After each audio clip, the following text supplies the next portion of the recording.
He's Jim Stewart. I'm Rick Collins, and we've got Charean Williams for Off the Bench. Charean, just give us a quick update. Today, you've been involved in a couple of meetings, but we heard that Gronk is now out of concussion protocol.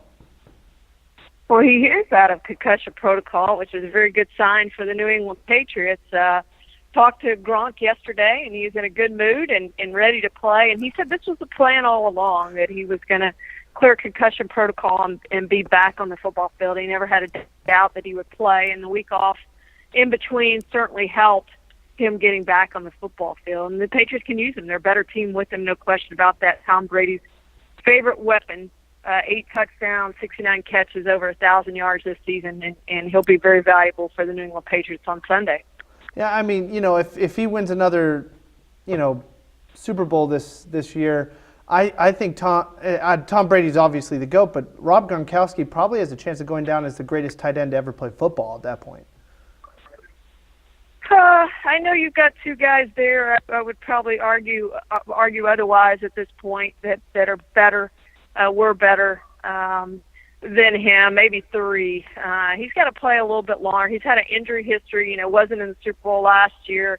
But he is up there, no question about that. I think he's easily the best tight end in football right now. It's a matter of staying healthy for him. And if he can do that, I think he's got a chance to go down as that guy. But, he's still got the Tony Gonzalez's and the Mike Ditkas and the Kellen Winslows, who I think are probably up there a little bit ahead of him. But he's certainly in that conversation, will be in that conversation if he plays long enough.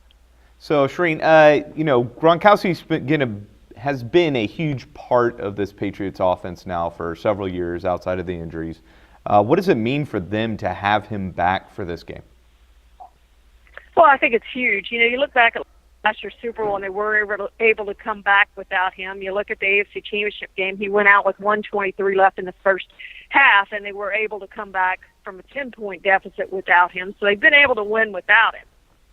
But he makes things so much easier for Tom Brady in that offense, and the defense just has to account for him on every single play, and that's huge. And then some of the other guys get open, and it just makes that offense click much better when he's in the game than when he's not in the game. And he's just such a big force in the red zone too, with those 8 touchdowns.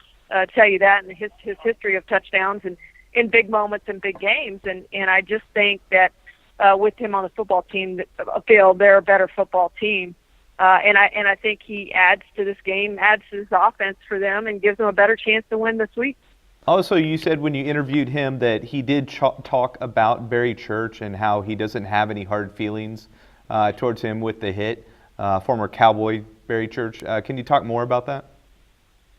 Yeah, Barry Church was fined $24,309 for the hit, a standard first offense fine for a hit on a defenseless receiver. It was an illegal hit. There's no question about that. Nobody's really argued that point.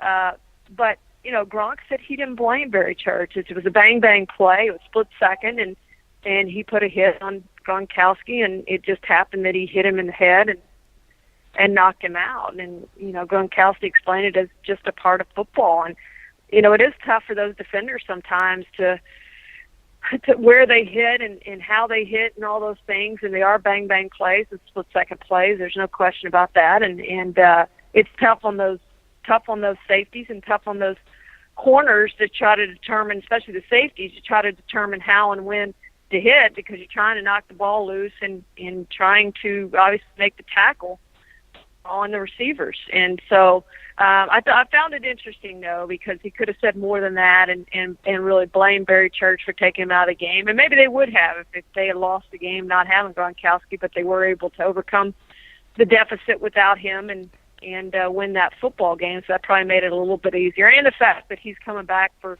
this game, too. I think if he was out for this game, I think it'd be more of an issue that they would be complaining about Barry Church's hit. But as it is, all's well, it ends well probably for the Patriots. But we're still talking about head injuries.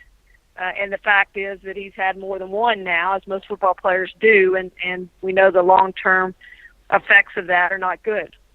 So the final 2 sort of topics we'd like to talk about is one of them is Bill Belichick. The 2 are joined at the hip, so I don't know why I brought up Tom Brady. But Bill Belichick has really not been himself when it comes to, when he's at Super Bowls and when he's at press conferences, he's all business. This period, this Super Bowl, he's been very, very cordial. He's been laughing, joking, smiling. Is there a reason for this? Well, I don't know if he's been laughing and joking quite that much, but he has been more jovial perhaps than in the past. He went to the NBA game last night, and which was interesting. I found that more interesting than the fact that he smiled a few times in press conferences. But, he does have a girlfriend now, so that probably could add to his happiness. He hasn't had that at some Super Bowls in the past, so he is a curmudgeon, as we all know. I think he's back. I don't think he goes anywhere after the season. I think they all know they have a good thing going. Robert Kraft, Jonathan Kraft, Bill Belichick, and Tom Brady, and I think they all come back and find a way to get along. And Robert Kraft said earlier this week that tension is good on a football team, and there's no rift, but there's tension, and that's a good thing. And so I think they find a way. I think they know this is the best way to win championships, and they've got really a small window right here to get it done for another year or two possibly, and then it's going to be over. They're going to have to start over with a different quarterback, and that's tough. It's Tom Brady's just don't grow on trees, and you go pick one off and go, okay, here's our quarterback for the next 20 years. It just doesn't happen like that, and they have a special thing going and can keep it going in the short term. So I think that's a big deal for them, and I think they'll stay together here another 2 or 3 years. Now, it wouldn't surprise me if when Tom Brady goes, Bill Belichick goes with it. So the Super Bowl as a whole is a very big event, but there is also another big event happening the same weekend, which you're going to be a part of. It's an exclusive club. Will you tell us a little bit about what's going to go on tomorrow when it comes to Hall of Fame selection and how they go about telling the different possible Hall of Famers? And give us a back-end glimpse, just give us a little bit of what you think people might not be able to know that aren't a part of it.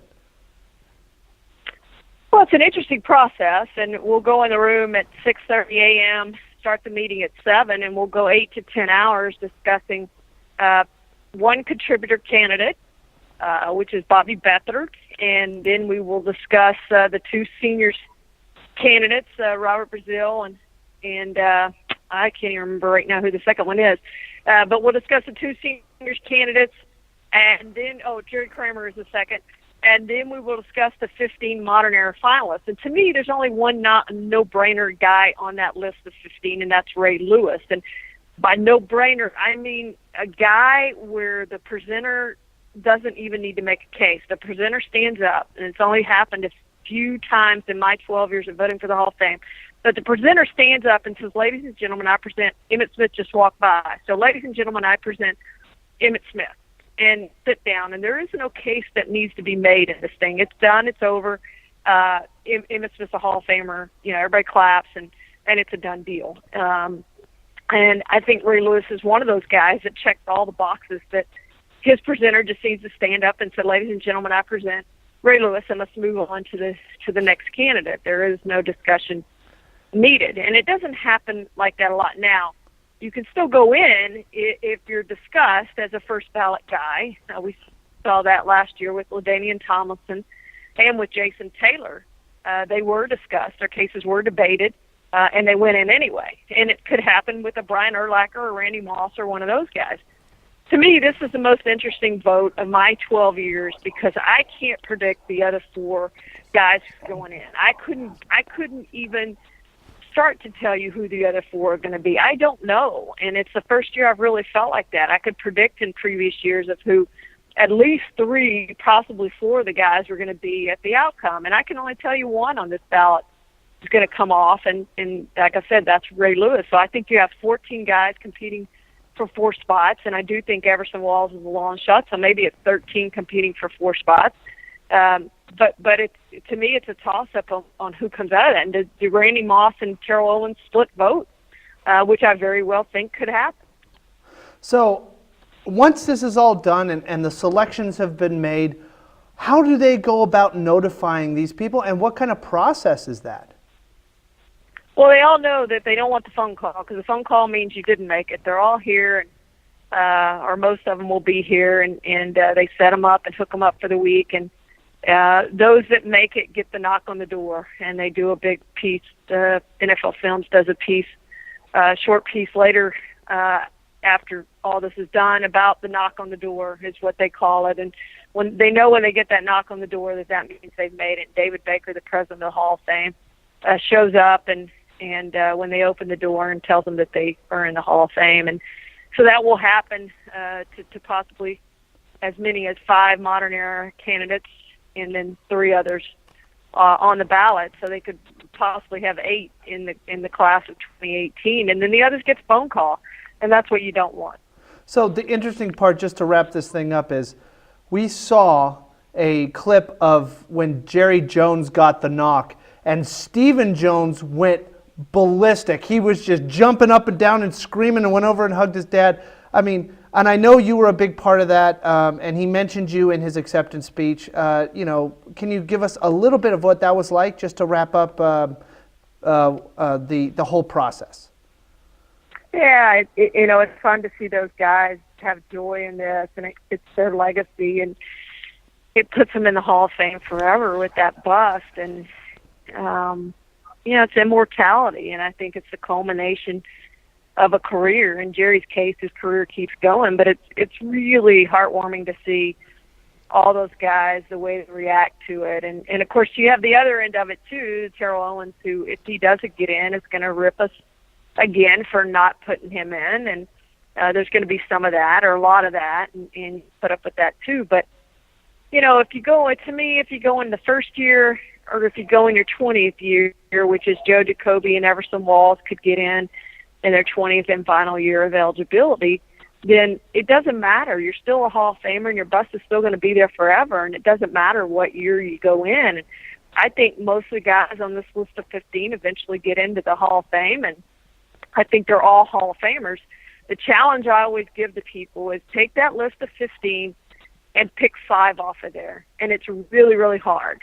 And if your guy doesn't go on, then you decide, the 5 that do go in, you decide which one of those guys you're going to pull off to get your guy in there. It's a hard process, and it's not a process that happens in one day. It's a process that happens over 365 days, where you're talking to people and really digging down into, was this guy a Hall of Famer, and how do I rate this guy over this guy? How do I get to 5? Who are my 5? And it's a hard process, but when they get that knock on the door, I think it makes it all worth it. Charean, before we let you go and get back to the frigid temperatures of Minnesota, which I've heard it is quite cold up there, I'm sure you're excited to get back down here as quickly as you can. Before you leave Minneapolis, what's the one thing you're looking forward to for the rest of the weekend? Well, I think the vote tomorrow will be a lot of fun, and then just the game probably as much as anything. It's we also have the awards. We haven't talked about the MVP and all that comes out tomorrow night too, and I think that's going to be interesting. Does Tom Brady get the MVP award, or does it go to a guy like Todd Gurley, which is who I voted for, or does it go to someone else? And I think all those things are going to be fun to watch too tomorrow night at the awards ceremony. So a lot of things we have coming up still in the next 2 days they're going to be a lot of fun. But this place is picking up. I mean, there's a lot of people out and about now, and you're kind of getting that energy and vibe. We've seen at the hotel, everything's picked up. So it's just going to be a fun weekend, I think, of activities and energy around here. Well, that was Charean Williams from Minneapolis of Pro Football Talk. We're excited to have her back in Dallas soon. I'm sure she's going to enjoy the rest of the weekend. And we'll enjoy the recap when she comes back, telling us about how the Hall of Fame went and how the Super Bowl went live and in person. So thanks so much, Charean, for joining us. This has been Off the Bench.